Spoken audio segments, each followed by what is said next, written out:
Welcome back to this second series of our Math 201 tutorials.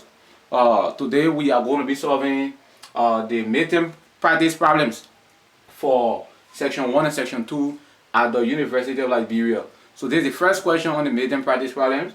We are going to go right here to evaluate the limit of x plus x to the power minus 1 all divided by 2x minus x to the power of negative 1 as x approaches infinity. But before we do that, remember to subscribe to the channel and let's go.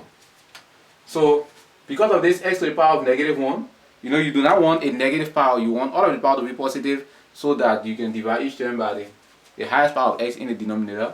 So we can try to get rid of this negative power by multiplying both the numerator and the denominator by x.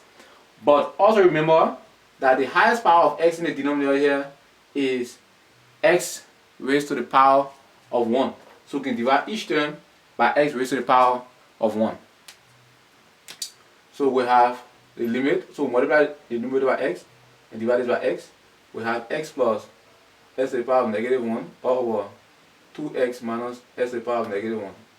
As x approaches infinity, we have the limit, this time this, x squared plus this time this, 1, all divided by this time this is 2x squared, and then this time this is minus 1.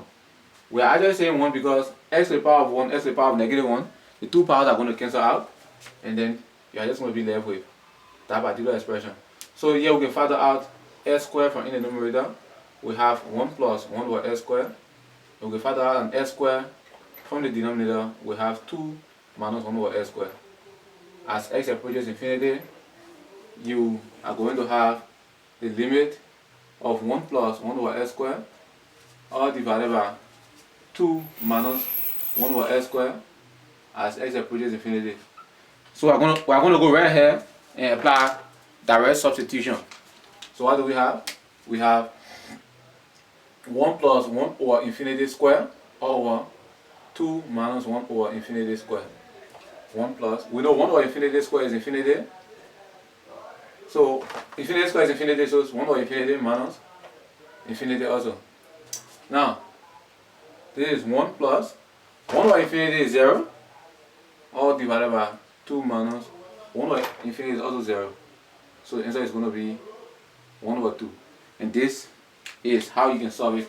As I said, you can also divide each term in the numerator and denominator by x to the power of negative of x to the power of 1, because that is the highest power. But again, thank you very much for watching and see you in our next video.